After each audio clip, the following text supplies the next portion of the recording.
तो आज मैं आपको एक बड़ी ही प्रचलित एवं पौराणिक कहानी सुनाऊंगा जो कि बहुत ही ज्यादा रोचक भरी है। यह एक पूर्ण रूप से सत्य कहानी है, तो कृपा करके हमारे चैनल को सब्सक्राइब करें ताकि और भी धार्मिक एवं आध्यात्मिक कहानियां सबसे पहले आप तक पहुंचे। धन्यवाद। तो सुनिए। एक बुढ़िया थी जिसके 7 बेटे थे। उनमें से 6 कमाते थे और एक न कमाने वाला था। वह बुढ़िया उन 6 को अच्छी रसोई बनाकर बड़े प्रेम से खिलाती, पर 7वें को बचा खुचा झूठन खिलाती थी। परंतु वह भोला था, आत्म मन में कुछ भी विचार नहीं करता था। एक दिन वह अपनी पत्नी से बोला, देखो मेरी माता को मुझसे कितना प्रेम है। उसने कहा, वह तुम्हें सभी की झूठन खिलाती है, फिर भी तुम ऐसा कहते हो। चाहे तो तुम समय आने पर देख सकते हो। एक दिन बहुत बड़ा त्योहार आया। बुढ़िया ने 7 प्रकार के भोजन और चूरमे के लड्डू बनाए। 7वां लड़का यह बात जांचने के लिए सिर दुखने का बहाना करके पतला कपड़ा ओढ़कर सो गया और देखने लगा। माँ ने उनको बहुत अच्छे आसनों पर बिठाया और 7 प्रकार के भोजन और लड्डू परोसे। वह उन्हें बड़े प्रेम से खिला रही है। जब वे 6 उठ गए तो माँ ने उनकी थालियों से जूठन इकट्ठी की और उनसे एक लड्डू बनाया। फिर वह 7वें लड़के से बोली, अरे रोटी खा ले। वह बोला, माँ मैं भोजन नहीं करूँगा, मैं तो परदेश जा रहा हूँ। माँ ने कहा, कल जाता है तो आज ही चला जा। वह घर से निकल गया। चलते समय उसे अपनी पत्नी की याद आई जो गौशाला में कंडे थाप रही थी। वह बोला, हम विदेश को जा रहे हैं, आएंगे कछुकाल। तुम रहियो संतोष से, धर्म अपनो पाल। इस पर उसकी पत्नी बोली, जाओ पिया आनंद से, हमारी सोच हटाए। राम भरोसे हम रहे, ईश्वर तुम्हें सहाय। देहु निशानी आपनी, देख धरू मैं धीर।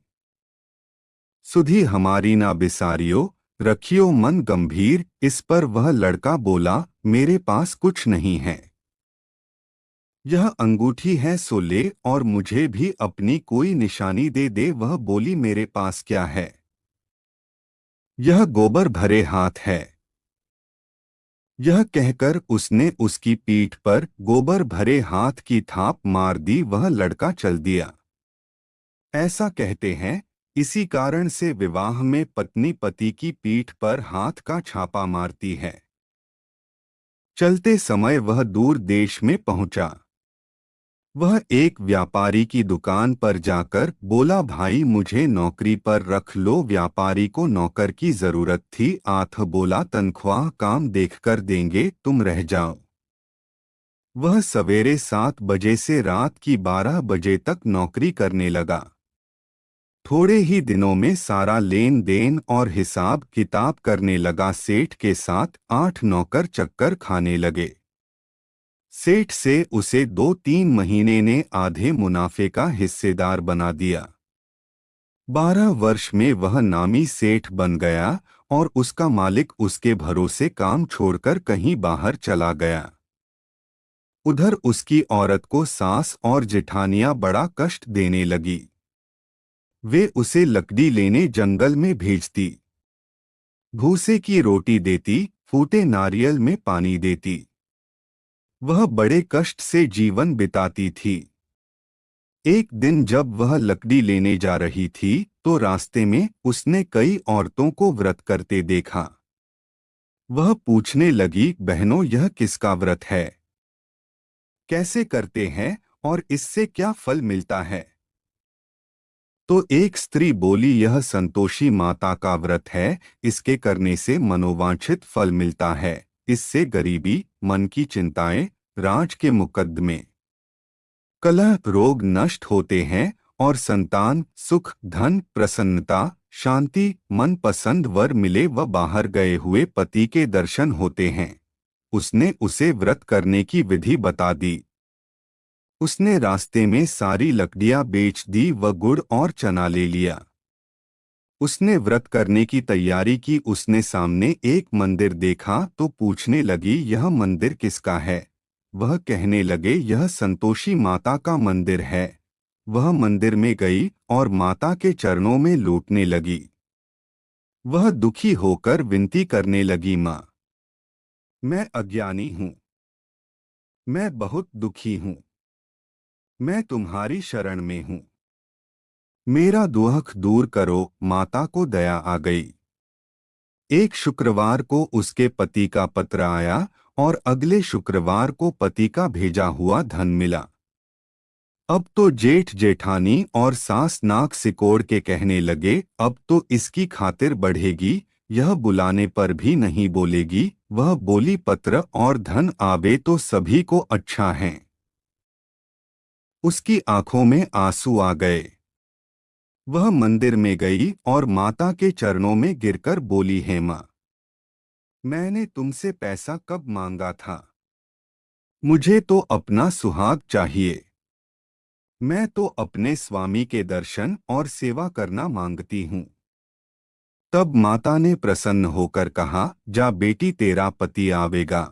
वह बड़ी प्रसन्नता से घर गई और घर का काम काज करने लगी। उधर संतोषी माता ने उसके पति को स्वप्न में घर जाने और पत्नी की याद दिलाई। उसने कहा, माँ, मैं कैसे जाऊं? परदेश की बात है, लेन देन। माँ ने कहा, मेरी बात मान, सवेरे नहा धोकर मेरा नाम लेकर घी का दीपक जलाकर दंडवत करके दुकान पर बैठना।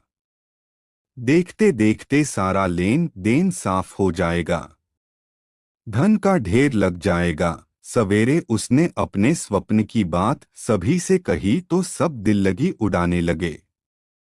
वे कहने लगे कि कहीं सपने भी सत्य होते हैं।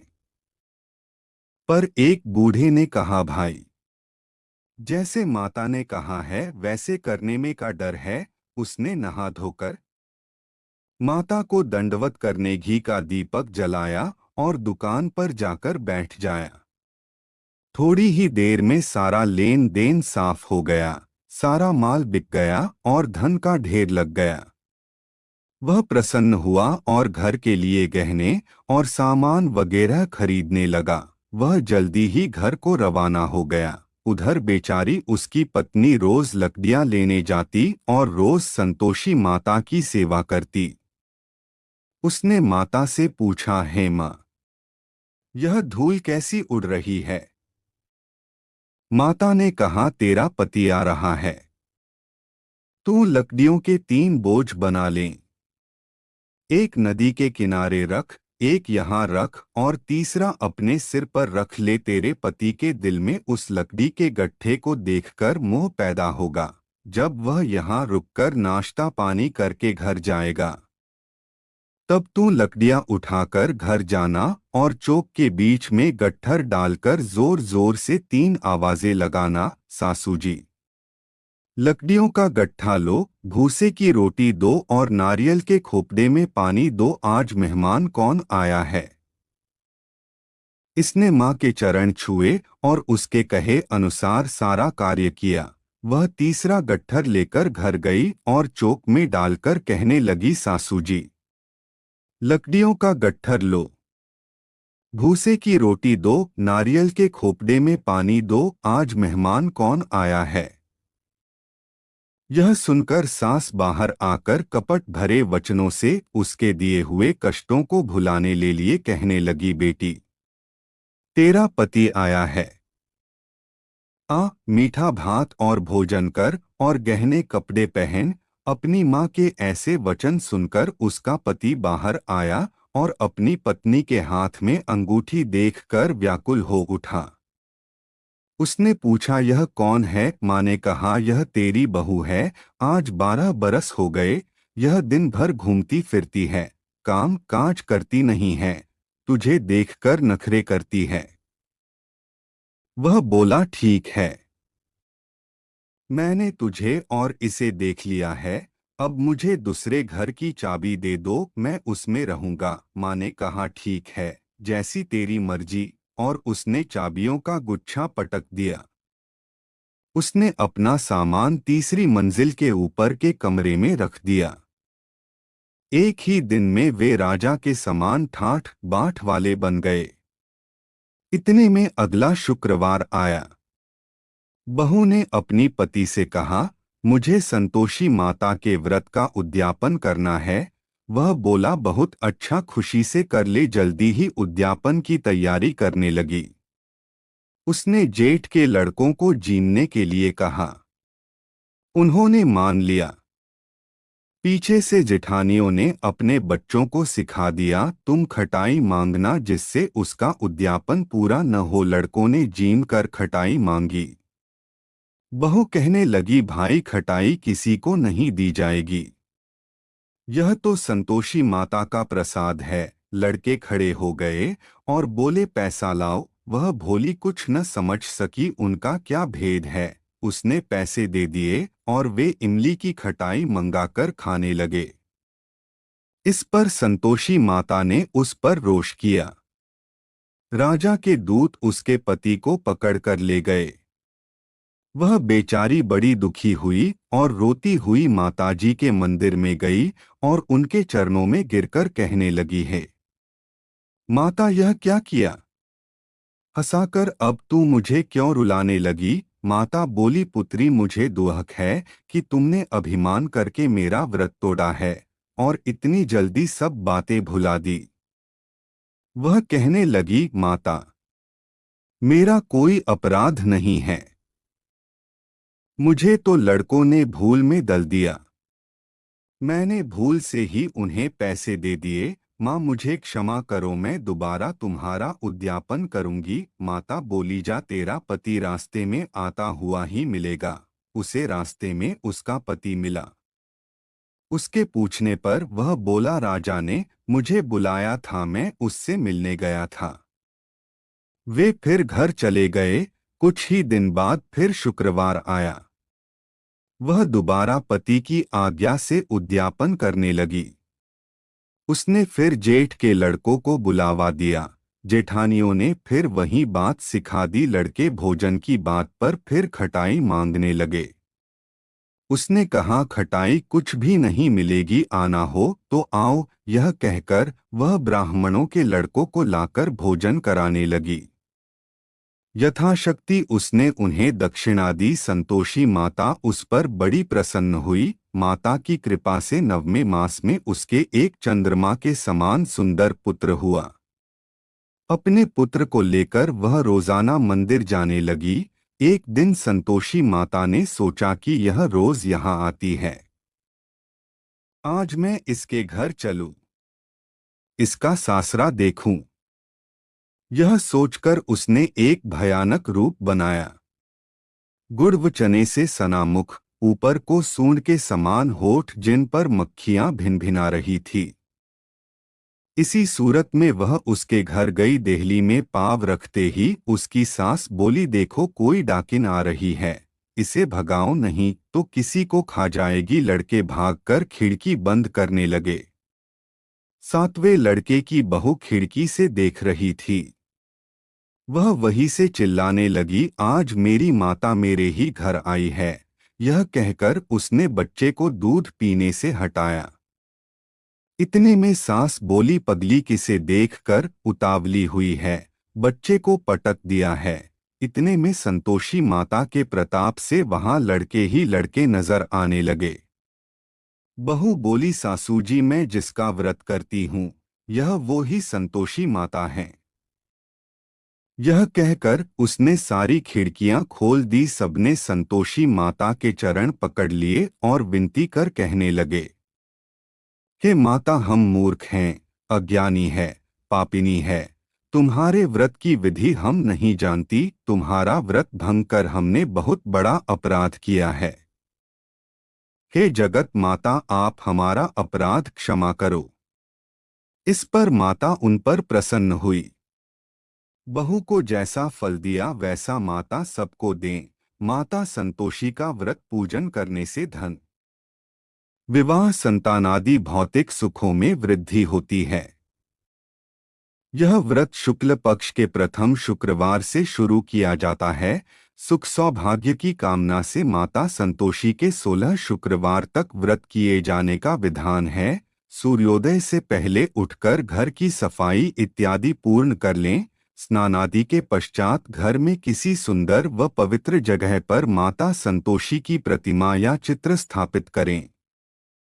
माता संतोषी के सम्मुख एक कलश जल भर कर रखें। कलश के ऊपर एक कटोरा भरकर गुड़ व चना रखें। माता के समक्ष एक घी का दीपक जलाएं। माता को अक्षत, फूल, सुगंधित गंध, नारियल, लाल वस्त्र या चुनरी अर्पित करें। माता संतोषी को गुड़ व चने का भोग लगाएं। संतोषी माता की जय बोलकर माता की कथा आरंभ करें। इस व्रत को करने वाला कथा कहते व सुनते समय हाथ में गुड़ और भुने हुए चने रखे। सुनने वाला प्रगट संतोषी माता की जय इस प्रकार जय जयकार मुख से बोलता जावे। कथा समाप्त होने पर हाथ का गुड़ और चना गाय को खिला देवें। कलश के ऊपर रखा गुड़ और चना सभी को प्रसाद के रूप में बांट देवें। कथा से पहले कलश को जल से भरे और उसके ऊपर गुड़ व चने से भरा कटोरा रखे। कथा समाप्त होने और आरती होने के बाद कलश के जल को घर में सब जगहों पर छिड़के और बचा हुआ जल तुलसी की क्यारी में सींच देवें। बाजार से गुड़ मोल लेकर और यदि गुड़ घर में हो तो वही काम में लेकर व्रत करे। व्रत करने वाले को श्रद्धा और प्रेम से प्रसन्न मन से व्रत करना चाहिए। इस दिन व्रत करने वाले स्त्री पुरुष को ना ही खट्टी चीजें हाथ लगानी चाहिए और ना ही खानी चाहिए। ऐसे ही पौराणिक एवं धार्मिक कहानियाँ देखने के लिए हमारे चैनल को सब्सक्राइब करें तथा बेल आइकन दबाएं ताकि और भी आध्यात्मिक कहानियाँ सबसे पहले आप तक पहुँचे। धन्यवाद।